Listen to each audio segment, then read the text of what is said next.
Welcome to episode 307 of the Red Dirt Agronomy Podcast. I am Dave Deacon, and we got a really fun episode for you this week. We took the show on the road a couple of weeks ago to be a part of the plot tours on the Rendell Farm, north of Miami, Oklahoma in Ottawa County. After Dr. Josh Lofton and Dr. Brian Rendell finished with their parts of the program, we sat down and talked Oklahoma wheat with Oklahoma State University Extension small grain specialist Dr. Amanda Silva, and then we talked forages and crops, as one does when they have a podcast based on agronomy, with OSU's Northeast Area Agronomist Brian Pugh.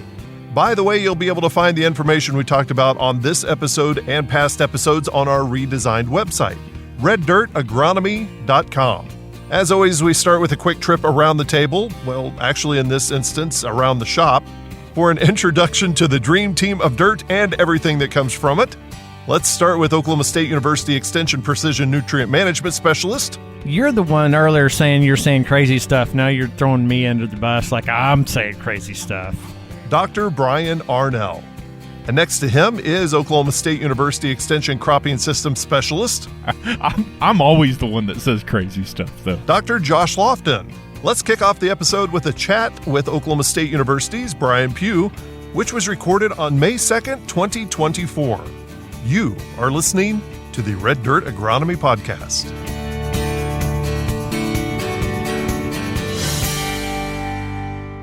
Let's kick the tires and light the fires. Josh, I'll let you do this introduction. Brian Pugh. Excellent. Now back to the program. Come on, Lofton, do it right. I try to do it, and then you guys yell that I don't do it correctly. And so, Dave, we're up here in Ottawa County, up in northeast Oklahoma, for a little northeast area plot tour. And I'm not going to explain what the difference in those plot tours are. But we have a rare occurrence to where we have a guy that we can't pin down very often. Yeah. And so since he was here, we grabbed his car keys and didn't allow him to go anywhere so he could come and talk to us. But we got Northeast Area Agronomist Brian Pugh going to talk to us a little bit. How are you, Brian? I'm doing great. Thanks for having me. He's scared. He is scared. Brian Pugh, I never thought would be the one to say, I need something to prepare with. I feel like Brian could probably talk 6 hours to a fence post about what he does and not have any issue whatsoever. I've been watching. He's been doing that in the crowd forever. Yeah, that's true. So I do enjoy talking. Brian, tell us a little bit about kind of, for those of you that don't know, different part of the state, different state altogether. What do you do up here in northeast Oklahoma? So I'm the area agronomy specialist for Northeast, and along those lines, probably 95% of my time or slightly better is spent in the forage sector. Again, real big in cow-calf, this part of the state. And we do have some row crops, and that's why we're here today, but spend a lot of my time in that area helping producers grow forage, different forage systems, spend a lot of time with year-round grazing systems, both cool and warm season forages, and then also weed and brush control, another big area I spend a lot of time on. The Graze 365 program that you've got in Perkins is really cool, and I know you work through those systems. So spend a little bit of time talking about what you're doing with that program. Yeah, so, again, I think I don't know how in-depth we want to go here, so if I go too in-depth, you just tell me. No, we'll stop you. But I think, when we look at expenditures on cow herds, we know about half of what a producer spends on the cow is feed that goes in the front end of her, so that could be forage, hay, and supplement. And again, the biggest part of that would be supplement and purchase hay that we bring on into the operation. So one of my goals with a background in livestock and agronomy is, how do we grow that forage to meet the cows' not only dry matter intake requirements for the day, so we don't need hay, but also nutritional requirements, protein and energy. And we live in an awesome state. We live in the best state in the United States to be able to do that because we have such diversity in our ecoregions. We also have that diversity in our forages. So we see a lot of east to west transition occurring in Oklahoma and also north to south transition. So I tell people really any forage that makes it in North America can make it here in parts of Oklahoma. And the whole thing at Perkins is mainly starting with Bermuda grass, which a lot of people already have, and just maybe training them how to manage that forage a little bit better after September 1 by stockpiling that forage. and then really trying to incorporate a cool season forage into that system somewhere, which helps us again in cool season forage, grazing in winter. That's supplement, that's hay that we don't need for those cows. So that's kind of the idea behind it. And again, Perkins Station, Valiant Station, which is down in far southeast Oklahoma, used to do quite a bit of that at Haskell as well on the old station. It's where we've kind of cut our teeth on some of those practices. So, what do you think is, when it comes to forage production in this country, what do you think is the low-hanging fruit for most producers as far as increasing? Probably not going to answer this question the way you want, but again, I know it's not fertility. It's okay. In eastern Oklahoma, with Bermuda grass systems, to me that is the low-hanging fruit. We can add 2 to 3 months of additional grazing if we just manage that forage properly after September 1. So I hear producers say all the time when we get to the fall, Bermuda's done for the year. But with proper fertility and proper management, again, we can add 25% of Bermuda's growth occurs after September 1, so we can capitalize on that. So for me, that's the low-hanging fruit. I also think that we're going to have to start looking at how we make the cow do more of the work herself, just because of input cost, and that's not just feed, that's not just fertilizer, but it's also fuel. Equipment is so much more costly now. We've got to figure out how to be more efficient, stock these forage systems properly, not overgraze these areas, and make the cow do what she was meant to do, and that's harvest forage. So I'll kind of that go. That didn't answer your question. No, you actually did. No, you did. Going back, you talked about something. I think it's fascinating, diversity, and you don't have to deal with all of them per se because you got the western half changes. But we do go from a state, and I would say we go from Bahia to Love. Yeah, and those are two very different species. Very. Yes. I don't have a lot of work with Bahia. Because that's more even southeast from here. Talk a little bit about Bahia as a forage species, because I know that's all the rage south. It is. Yeah, we run a lot of cattle on that in the southeast United States, and I was actually talking to a producer 2 nights ago at Veneta at a trade show, and told him that, Bahia grass, Dallas grass, those are species that one day you'll have someone call and say, how much fertility do I put on this? When do I need to graze it? And then the next day somebody's calling wanting to know what herbicide can I spray on it to kill it. But Bahia is very interesting. It really helps us in southeast Oklahoma because of the predominantly sandier type soils.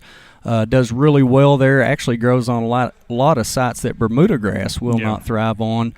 It has some issues. It tends to be a little less digestible, more indigestible fiber in that leaf portion. But again, with good management and with fertility, we can see great yields and again, maintain cows through the summer. And we do know from previous trials it's very similar to Bermuda in its response to nitrogen. So you put the fertility down and it will respond. So I'll kind of ask the two of you, because you work on it a lot, especially the last couple of years, coming out of this drought, both non-native and native pastures. What let's say we're starting to have a good shape up to the summer, especially the eastern side of the state, we're starting to get a little more rain.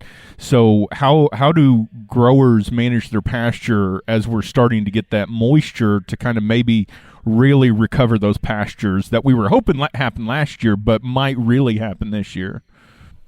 Yeah, that's a good question. So actually a topic I spent a lot of my time on last year and already doing the same thing this year. So I've talked a lot about forage CPR, critical pasture recovery. 3 steps that we can really recover a forage stand. Again, predominantly Bermuda grass here on the eastern side. First step is rest and recovery. We have to give those plants an opportunity that a cow's mouth is not constantly biting those leaves off. Those leaves are the solar panels that capture sunlight, create photosynthesis that the plant uses to restore that root system. So if we don't pull those grazing mouths off that at some point, it's hard to restore that previous stand.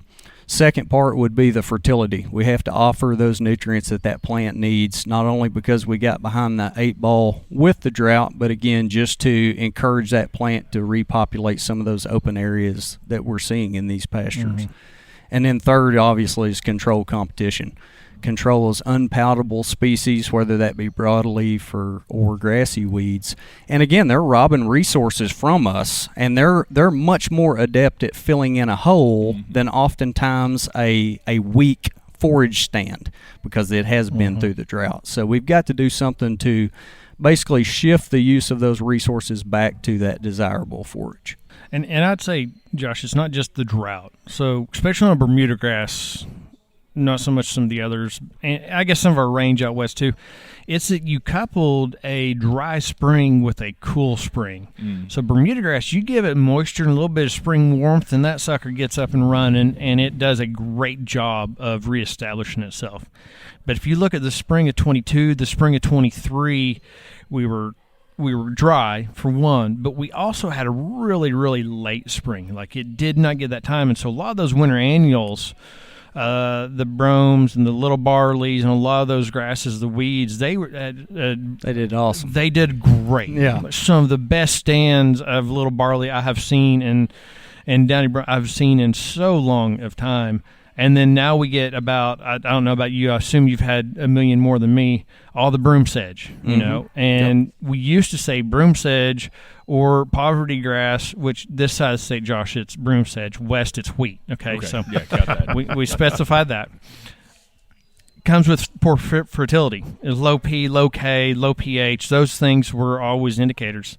Last couple of years, it's not necessarily the fertility. It's just the climate has allowed that sedge to take over, because the Bermuda grass, one, we had a couple green ups and then got frosted back. I think in 21 we had a great green up and then we got froze back. So there's a lot of... Sorry, I was just going to say, 2 of the driest falls on record in the last 130 years have occurred here in the last 3 years. And that's a time when Bermuda grass is really wanting to partition some of those carbohydrates to, prepare for winter. That's a hard time to go through a drought for a perennial forage. But, yeah, you're exactly right. Really, the last 10 years between droughts, floods, late springs, fall droughts, that has been a major issue to those forages. Didn't you just say this is the best place to grow forage? Right. It is. So are we, I mean, we have been rather, I mean, this hasn't been maybe as cool as the recent springs, but we have not been consistently warm. We've had warm spells, but we've been cool in spots. So, I mean, are we really kind of on that road to recovery, or is all this rain going to naught because we are relatively cool still? I think so. I think that's a good question. And what I saw last summer is by the time that the first killing frost hit in the fall, I still saw a lot of stands that I would say were probably 80% loss. Wow. That's 80% of that desirable stand is gone. But I also saw stands that were managed properly with those 3 strategies we talked about earlier, that by the last week of June, first week of July, we're not only fully covering the ground, but we're already starting to produce significant forage. So, again, having the nutrients there, resting that forage a little bit, letting it recover, and controlling the competition, that's the name of the game for me. In this part of the country, and since Josh just asked that question, he's been doing a lot of research into cover crops. Is there an interest for cover crops on and over here, as Brian referred to it out there earlier, the garden part of the state where it's raining right now? It doesn't happen in western Oklahoma, but it's raining. Is there an interest for those cover crops? Yeah, absolutely. I mean, I think that occurs probably everywhere. People are interested in that. They're reading lots of articles on that. And, again, the beauty of northeast Oklahoma is that we have a really good winter cover crop, which is tall fescue. Right. We see that on a lot of acreage, and then we have a good summer cover crop as well, which is Bermuda. But, yeah, we have a lot of producers who are using specific annuals as cover crops in the off season of another perennial crop. And I know Josh and I have talked about this before. If you have that Bermuda fescue system, you've pretty much got that you said 365-day grazing system. That's close to that. You've got a cover crop on that ground all the way through the year. So to me, that's important. And we can incorporate legumes into those fairly simply as well, which we all know that helps drastically. But which is a different approach to cover crops than, say, what Josh has been working on there in the Stillwater Perkins area. Well, yeah, and I mean, we kind of were talking about this before lunch, is that there's certain points in time we got to look at a system and say, okay, what are our growers gaining from a cover crop. Right. And, if you talk to cattlemen or forage producers that are only focused on forage, I asked Brian, what are we going to gain? Yeah. What is a grower going to gain if they're cost neutral? So let's say they're not making any extra money, they're not losing any extra money. Right.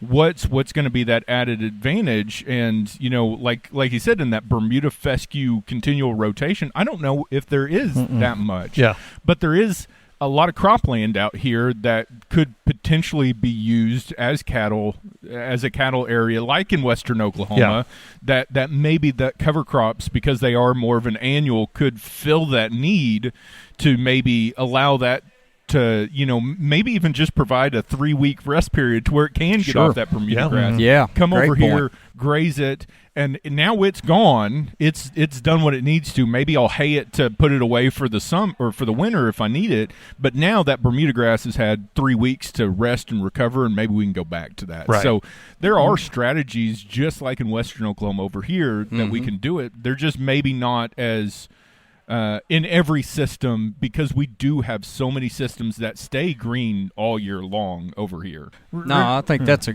great point, and I guess the only thing I was going to also mention, which I believe we've discussed before, but cover cropping into live Bermuda grass, whether that be summer crops or even sod seeding small grains in the fall, that's so difficult because that Bermuda can be so aggressive. It already has an established root system, so you're behind the 8 ball with those crops that you seed into Bermuda. And again, that just happens to dominate here eastern Oklahoma. So riddle me this, Batmans, both of you guys. So why aren't we? You're Batman. I'm Batman. Why aren't we grazing more corn stalks in Northeast to give that rest period? Because that timing of grazing corn stalks and resting Bermuda grass, that would overlap pretty well. Yeah, I Fences? I don't.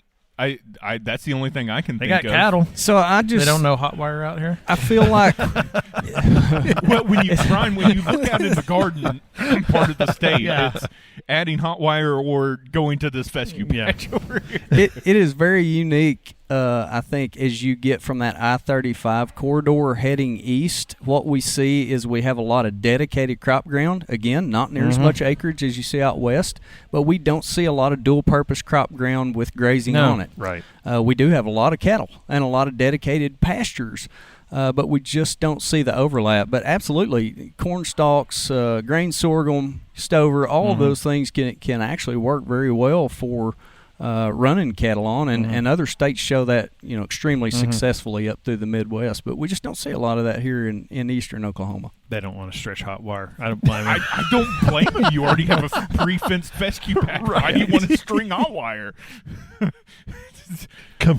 Come to Northeast Oklahoma, where it's nothing but lawn. You're the one earlier saying you're saying crazy stuff. Now you're throwing me under the bus like I'm saying crazy stuff. I'm always the one that says crazy stuff. Well, I figured you were going to go to probably one of the biggest weeds in the state that we rely on a lot over here, Right. which is You mean also Johnson another. grass? I was thinking annual ryegrass. Oh, right. Okay. Ryegrass, yeah.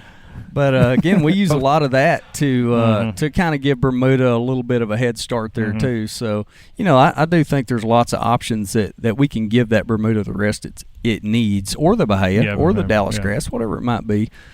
Give it the rest it needs here early in the year. And we're not talking, I probably should have mentioned this earlier, we're not talking 2 to 3 months of rest. I mean, we're talking 3 to 4 weeks of rest can be significant in allowing that plant to get an extra 2 to 3, 4 leaves to capture some of those photosynthetates. So Brian just came to my class and talked, and I think he had a great talk about this, and we talk about rotational grazing versus continuous grazing. And I think you gave a good analogy from a cattle perspective on what she eats and what she doesn't eat in these two different systems. Can you talk about kind of the difference in management of a system, whether it be rotational or continuous? Sure. Yeah, you're gonna put me on the spot here, so this has to be brief, I'm assuming. But No. We really got all the time in the world. Yeah, we got time. Go for it. Stretch it out. I think there's this big misnomer that rotational systems, because we've got all the fences, we've got to make management decisions on when to move them, that the cows do just so much better on rotational systems.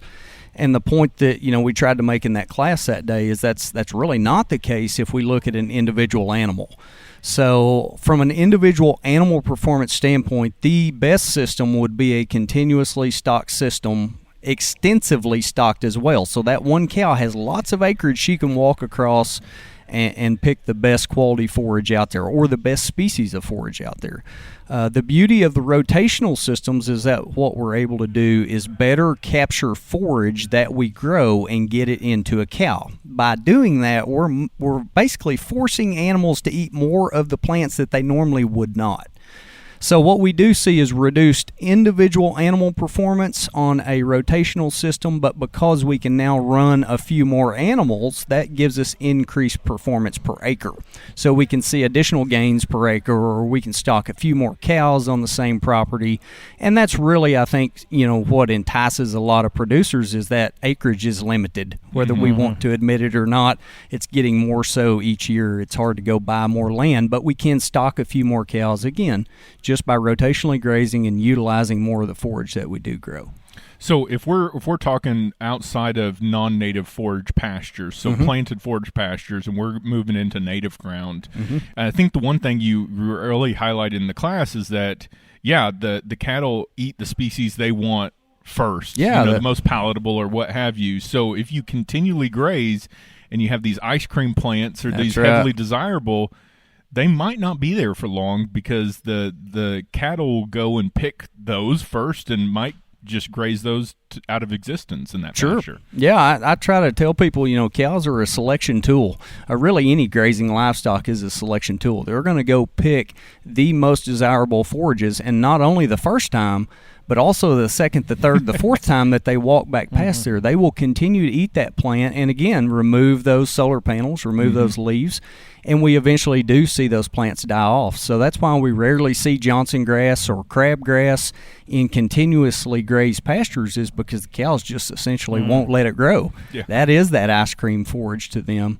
And in native range, we see that with eastern gamma grass. It's one of the first ones to leave that system because it's highly palatable and preferred by the cattle. When I was up on the tallgrass prairie, that was a fun time to come across an eastern gamma grass because it's rare. It's rare anyway. It is. But then, especially in a continual stock pasture, you have to find it before the cattle does. That's right. She's going to find it. That's right. So I'll ask out of complete ignorance here, like if we don't have cattle, I mean, this is the part of the state where we start adding a lot of different livestock into the system, goats and sheep and stuff like that. So how does management of a pasture change when you start changing those animals? Oh, drastically. And I think that was probably one of the biggest learning experiences for me, 15, 20 years ago, is that not everybody runs cattle. We also have goats. We also have hair sheep.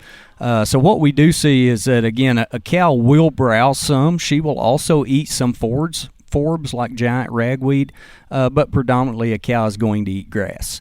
What we see with hair sheep is that they really like forbs. There's a lot of broadleaf forbs that they prefer to eat before they ever think about browse or before they ever think about grass. And then goats are kind of the browsers. They're the ones that are going to go out there and get on their back legs. We've all seen the picture of it or seen them doing it.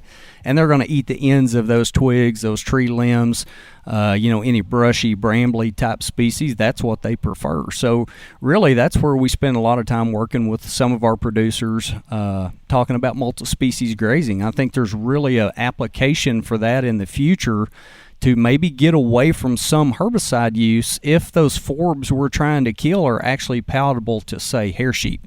We can use the hair sheep not only as our quote-unquote natural herbicide, but we also get gains out of those hair sheep that we could then market and add revenue back to the operation. So, yeah, my in-laws had a goat run up on the property one time, and I think that goat would rather eat a tin can than whatever the cows were eating. He'd eat whatever was there as long as it wasn't the grass the cattle were eating. Absolutely. Well, Brian, thank you so much for going on with us, and it's been a great chat about what's going on over here in the eastern part of the state. Thank you. Appreciate you having me.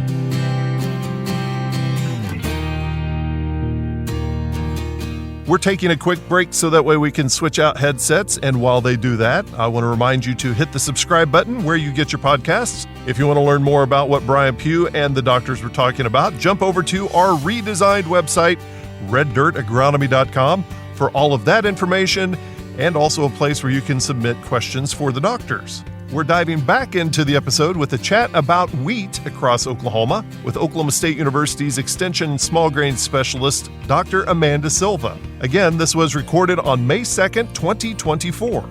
You are listening to the Red Dirt Agronomy Podcast. Okay, so we are up in Ottawa County today, just outside of Miami. And I pronounced it properly there, so Miami. Miami. We're in Miami. We had the Northeast Oklahoma plot tour. So we, Dr. Loft and Josh, Dr. Silva, Amanda here, and myself with Randy Taylor, Dr. Taylor, we kind of talked about the ongoing research works that we have going up in the Northeast Oklahoma area. And wheat, sorghum, corn, and such. And so we were able to walk through our plots this morning. Really beautiful weather for it. The wheat's in really good shape up here. Good shape. And talked all things agronomy really with a great group. Mm-hmm. Just real quick, kind of go through the difference between a plot tour versus a field day versus a field tour. So field tours is what Dr. Silva Amanda is doing a lot of right now, which is a wheat demo trials, variety trials, where it's the rolling road show of the varieties, wheat varieties. Mm-hmm. Field days are put on by our field research service unit, also the ag research group, and so you get a little bit heavier on the research side with those, and so you get a blend of the research group and the extension group at those field days, highlighting just a couple of them. And these field plot tours are just kind of that, like we all have research plots across the state. Right. And basically Josh and Amanda and I were like, we've got a lot of stuff 100 feet from each other, and so why not just do something, because we don't get up here very often to do extension field work. So just get an opportunity to let all the area know. And we had folks from Kansas, a lot of southeast Kansas came in. Some of the students at the local JUCO were here. Oh, really? So I had a nice little group. I had met a young man who'll be in Stillwater in December. Or I guess in January. Cool. Well, and this is all associated with, we have a NIFA. Yeah, sure. But it's a research NIFA. It's a research grant that is looking at the intensification and sustainability of cropping systems in dryland Oklahoma. So basically, most of the stuff outside the panhandle that focuses on Mother Nature for rain, looking at how much we can intensify these systems and focus not only on the production, the economic, but also the sustainability of the system. And a lot of the projects we kind of highlighted today were associated with that. So it was a nice multiple birds with a single stone kind of trip up here in the Northeast. By the way, it's not dry land. Dr. Auctioner would be very upset with you. It is rain-fed. Those are two different categories. Rain-fed. Dry land is drier than rain-fed, is my understanding. Well, and it was pretty well attended also. Probably 40 folks up here. That's pretty good size we're in Ottawa County, right? Ottawa County. Okay. Ottawa County. Yep. Well, one of the featured speakers today was Dr. Amanda Silva, and you've been all over the state. We're recording this the second day of May, and you have seen more windshield time while driving the state, looking at wheat, giving updates on wheat than most people should. And what have you been seeing? Just a generalization of the wheat crop from one side of the state to the other. Yeah, so we are on the second week of our tours, or plot tours, field tours. Right. And what I've been seeing, so we started southwest last week, then moved a little bit to central Oklahoma, touched a little bit on west side, and moving up. Yeah. So yes, there is a difference. Southwest wheat looks a little bit better than northwestern wheat. Right. on the western side of Oklahoma, it's been a hit and miss. Like even a tweet post I did, I showed a picture of a field that we were in that area that was really drought stressed. Right. And then Brian has some plots nearby that are looking great. And actually that reflects what producers were telling me there in that region, that it's being a hit and miss. Yeah, so those plots, they'll probably make 65, 70 bushel, and I have plots just 3 miles east that may make 35. Okay. Wow. Yeah, so that's how it's being. But overall, Southwest, I would say we are looking a little bit better than the northern part of the state. Of course, you're going to move there. We are going to see how it goes with the latest rains and hopefully not much hail damage or storms or something. But so especially in northwest, north central, where they have been so dry for so long, especially during these critical developmental stages, we're past anthesis, we're kind of developing grain. How much recovery is there with these recent rains for some of these growers? Yeah, if it's after anthesis, then starting grain filling, all grain number have been set on wheat. So that happens during that critical period, right? So after jointing, before anthesis or flowering, that's when we need most rain to put grains in the head. Right now, I think recovery is hard to say, but it could help to sustain whatever is there, help with grain filling.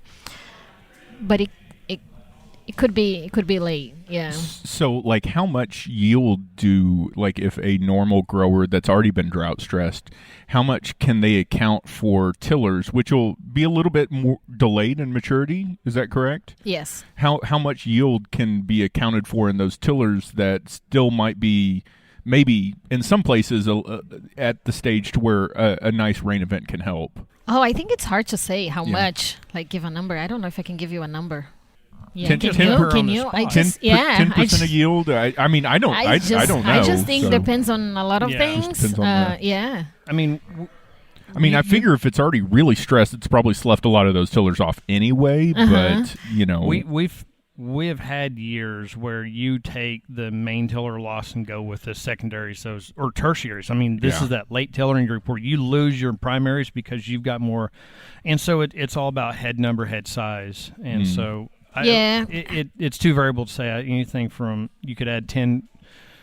Usually, if you get those to harvest, you've lost your main. That's what I was going to say. It's one crop or the other. You don't get to do both. We see that, like, for example, when we have freeze damage, then we see those secondary tillers really coming and then helping a little with wheat. But then if you're hoping to sustain that main stem, having those secondary, sustaining that too, I think it's difficult in our environment. I don't know if we would have got enough rain to sustain both.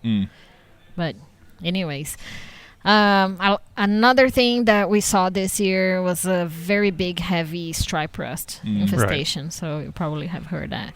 I talked to producers, and it's been one of the worst stripe rust infestations in a long time. And it came in early, so it got people off guard, Heard maybe 90% of producers in Southwest sprayed fungicide. So there was a time, sometime in March, that there was a lot of fungicide going on.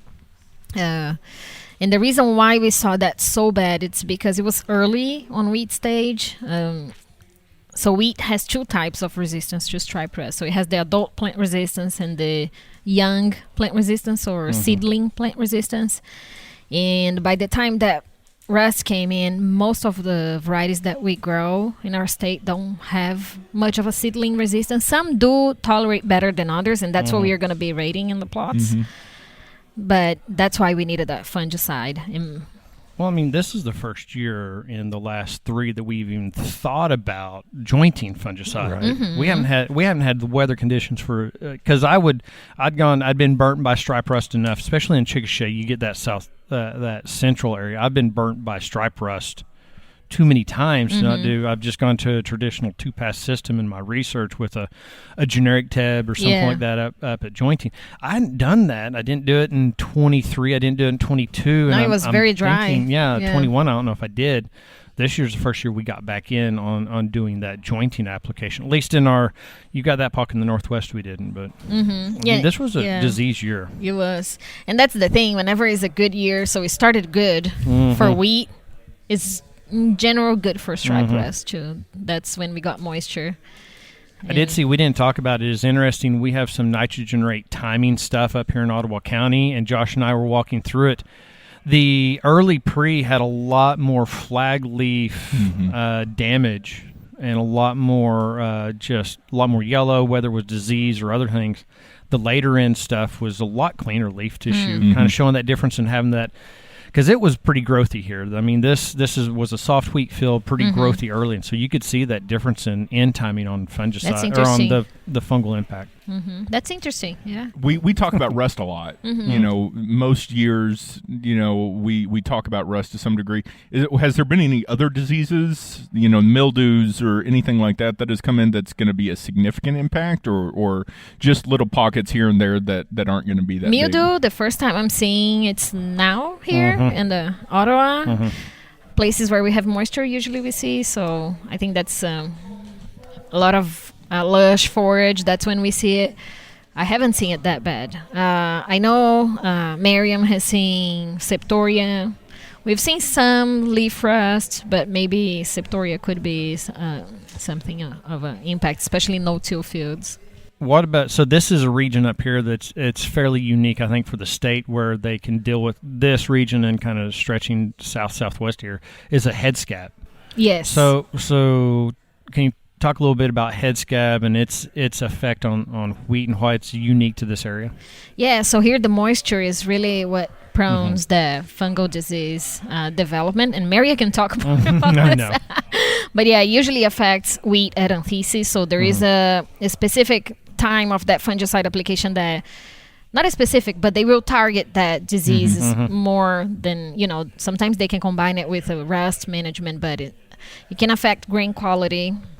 And yeah, usually this is the environment that is really moist during flowering. That's Isn't what there it something prones. about the corn-wheat rotation also? And it comes from corn. Yeah. It can come from corn. It can affect corn and affect wheat. So in general, that's where we see also in that rotation, wheat following corn, and then it gets the fusarium head blight. So that's the Isn't it? It's like so many things have to happen kind of all at the same time. You know, you got to have the humidity, got to have fusarium in the field, a rain right at anthesis, and all this kind of combined to do it. It's why it's so rare sometimes. And But, here, it doesn't. I'm not seeing here today. So not today, but so why this country is so bad at it, or bad is so we have, you know, the May rains, which typically come through here right at that anthesis. Their soil type is much heavier, so you have a shallow, heavy clay, and so it holds that moisture up more, and then creates that little microclimate in the little canopy. Microclimate, and then really there is no continuous wheat up here. It is a corn, wheat, soy rotation, and so almost every wheat field is following corn. That's very prone. It makes it very prone. You know, and there were years that we actually found in north central Oklahoma. There was one year that we actually measured it in the grain, like the damage in Kildare. Yep. I was very surprised because it was kind of moving down, you know, in the state. Haven't seen it being bad, but it's an area that it can happen. Depending on when the rains happen, like you're saying, it could happen. we got to have the summer environment to promote fusarium for that to happen. But the thing is, we don't have many varieties with resistance to it. Yep. So that's a problem too. So here it's one of the things they do. They try to grow varieties that have a little bit better tolerance than others. I know Dr. Carver is working in one experimental that has a very good resistance. But so far it's, in general, they need to plant a fungicide. This was a very active group of producers. They all didn't just stand around and just look at each other. There were a lot of great questions. Kind of run through a couple of the questions that maybe the producers brought to your attention, because these are farmers that are in it for the for a good crop. Yeah. Let me see if I can remember the question. Here comes the deep media editing. Well, yeah, I was going to say this will all be edited, but no, it definitely won't. It's fine. But I've been to field days where they just stand there and go. No, this was a very good crowd. We could see that they were interested in the topic. So something that we presented here today that the Rendell family is really helping us to set up is the planting date study. And a question we had, it's actually came from one of my previous master student who is now a PhD. It's on the optimal seeding rate and planting date and depending on variety type of question. So here today we had 3 different planting dates, a short season wheat and a common full season wheat. And so we were wondering about, well, what would that be about seeding rate? So in his study, we didn't really see differences in 2 seeding rates we were testing when you're planting late. Because the common knowledge is when you delay planting, you need to increase seeding rate, as plants don't have much time for fall tillering production. And we were surprised that by increasing from 870,000 seeds to 1.4 million, we weren't seeing differences in yield. And so here today we are evaluating from 500,000 up to 1.3 million. Wow. So we are covering a bigger range. And that was actually the 2 extremes. I think it was, the 2 extremes were the Brent's idea. So I was like more conservative on the number of plots that we could put here, and he was like, no, let's just do this. So all those seeding rates, and then looking at varieties with the different not growth habit, but the growing season length, let's say. Hold on, Brian. I do have to ask, how do you count all those seeds? Is it an estimate? Do you 1, 2, 3? Because Brian in his presentation today said, I'm not going to give you a number. I'm going to give you a weight. On the seeds. In the lab, in general, what we do in the lab, we just do by variety. We just get seeds per pound. Oh, okay. Yeah, and then you kind of estimate from there the seeds per acre you want to have. It's more of a historic system. I know in my head. I've gotten better at knowing the numbers, at least on average. But you know, I just wanted to ask that because I thought, man, that's amazing. You have like 3 grad students over there going 27, 28. No, we have a machine that weights at least. So that speeds up. So once we decide the seeds per pound per variety, every year we do that because it changes. Yeah. It can change from one year to the other depending on the growing season, the variety experienced, the lot number. Yeah. So we do like per variety per year and don't do every seed bag or something. But and then we have a machine that weights, and we just specify what is the weight per package, and then that's what we do. Perfect. Yeah. So we know what is the weight that it needs to be for that variety to be on a certain seeding rate. Right. And here he's doing on the go. As you saw him talking, he was like, okay, this is one planting date. Every 200 feet, he changed seeding rate. Yeah. It's amazing. So he just did the randomization of the plots on the go. So plots are 40 feet wide by 200 feet long. Wow. Yeah, it's amazing. So you also had the planting dates. I didn't get to walk down there and see the late. How did the late look? Because I was up here 2 weeks ago, hadn't quite headed out yet. Yeah. How was the late looking? December. It looks good, but you can definitely see the difference. So it looks a little thinner. You see the lack of tillering in comparison to October planting wheat. A little shorter, but not much. Maybe 2-3 inches shorter. Seeding rate, we can see more visually. We can see more differences with the extremes as you walk down on that alley there. But yeah, I don't know how much that will be accounting for yield. I know Jeff Wright has done some plots research there at Chickasha, where he's comparing 500 up to 1.2 millions, and he didn't see any difference in between, but he sees difference from the 500,000 to that 1.2 million seeds per acre.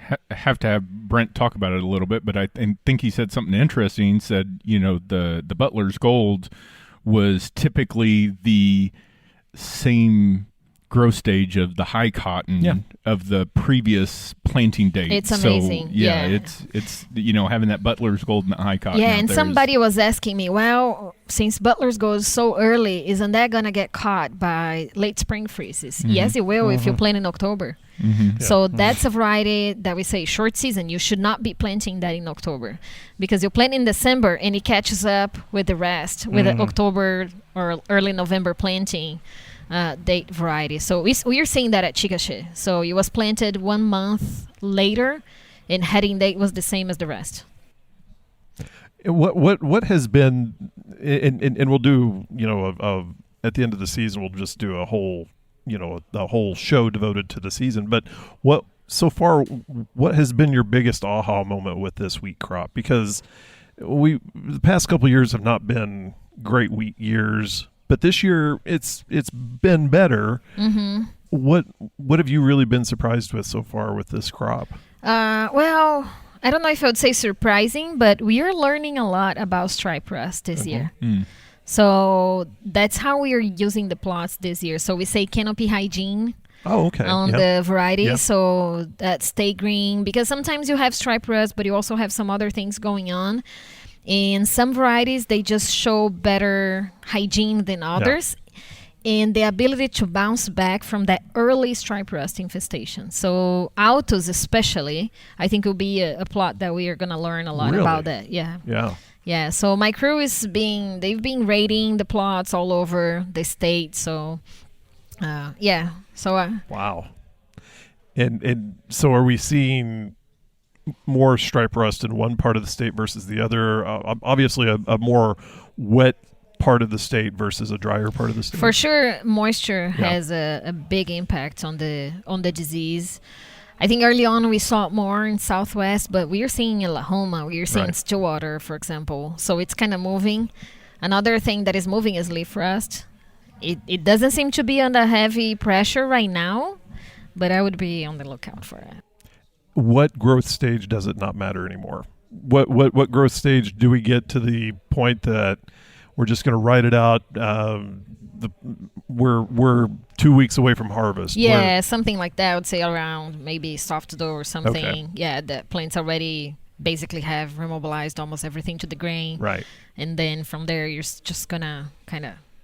Plus you have harvest restrictions. For the harvest restrictions. You wouldn't spray. Right. You wouldn't I was spray just wondering physiologically or maybe yield-wise. But you wouldn't be spraying at that point. That was the tough thing last year that came in is we were probably right at that borderline of when you could or when you would worry about it physiologically, but whenever you look at the fungicides that they could spray, it was you can't spray. So it was all just do I want to tell myself I'm going to have to wait and have wheat sit in the field for 2 weeks and make an application or roll the dice? Yeah. And I know there were some growers that said that they were glad they didn't spray, and there were some that said that they should have sprayed. They should have sprayed and waited those 2 extra weeks for that pre-harvest because they felt like they really got hit on the yield quite a bit. Yeah, most of the I can't remember all labels, but I believe most of the fungicides by flowering except for the ones spraying for scab. That gives a little more room. So this is kind of one for both of you. Is we don't know yet. Mm-hmm. Me and Amanda. Yeah. Okay. Everybody can see his point. Right. Well, I figured the two of you that I pointed at would answer. The doctors at the table. I'll just sit over here and run the board. You're so mean to we Dave. We don't know, but based on kind of the environment that's here and how the wheat's looking, is this? I don't want to say is protein going to be a premium because I don't mean that, but I mean is good protein going to be hard to come by this year? We think, or is it going to be one of those things that I know we have a lot of season left to kind of develop that out and. Well, it has cooled down a little bit, so it could help with a slow grain filling, hopefully good protein, not a heat-stressed kind of thing. But yeah, like you said, there's a lot of season, but maybe So throughout the Southwest, because it's so striped up, that the drought zones will be high pro, the wet, because it's those rain swaths. I would say we're going to have pockets of lower protein. It's going to average out at the co-op. Northwest, because so many of those folks didn't get that February, March rain when they wanted to fertilize, it's going to be hit or miss. So we're going to have some low pro and some high pro, just depending on their management on that and mix. I think we're so scattered this year, you can't come in. There's some years that we're statewide, good wet, greenhouse, cool conditions, where we could just say we're going to be low pro. But I think our previous environments got enough variability to it that we're going to see a bunch of mixed bag. I guess that was my other question coming in is how much did the challenge on nitrogen management maybe going to affect that? Because there's some folks that are getting their first real true rain of the spring. Yeah. So, I mean, that country around Red Rock just north of us, it was a month ago that the UAN streamer nozzle on in end of February finally showed up middle April. And so it was just that long to get incorporation. So that ground, it's hard to tell.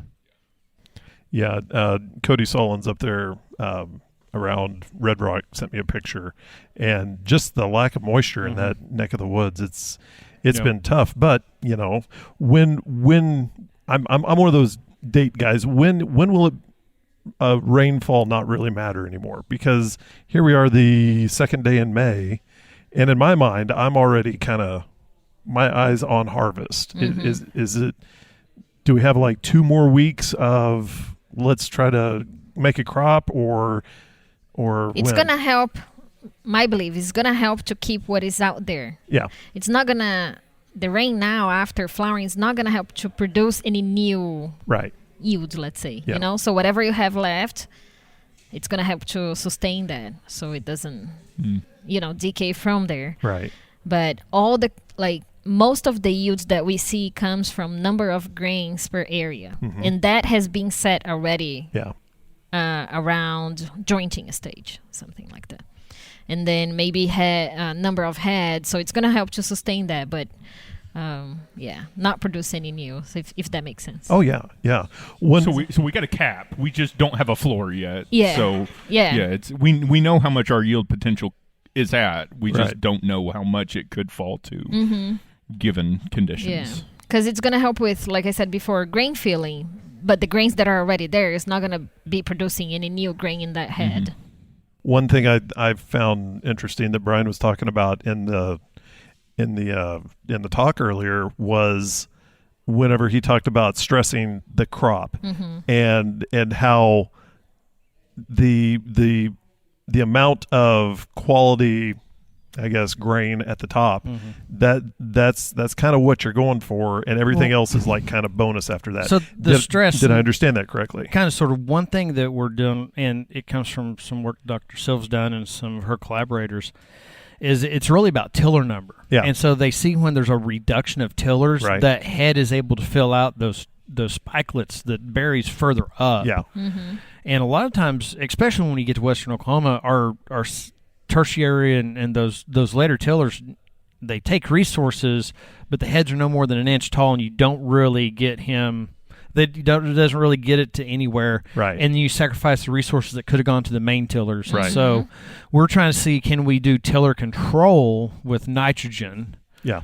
And then it puts more resources to that main head. And that's kind of what we try to promote, like with seeding rate, for Right. example. When you increase seeding rate, you're trying to reduce the number of secondary tillers, and I don't know, reduce that, but you're wanting to promote main tillers. Right. Yeah. So bigger heads. Right. And then the other study that we'll be doing together with Arnau will be, what is the best management to do that, to sustain that in different planting date scenarios. Yeah. I just found that very interesting that you can make adjustments to the way that you grow the crop to enhance those opportunities for the tillers to be more full at the higher levels of the plant. Yeah, it's very interesting. Well, thank you so much for going on with us, and be sure and get caught up on the old episodes of the Red Dirt Agronomy podcast as you're traveling the state from Miami all the way down to Hollis. Just I'm sure you can get caught up in at least, what is that, a 7-hour drive? Well, maybe 2 episodes. Oh, yeah. I've been put a lot of hours, so really, we still have a few more weeks to go, so really encourage people to come out, see us at the tours.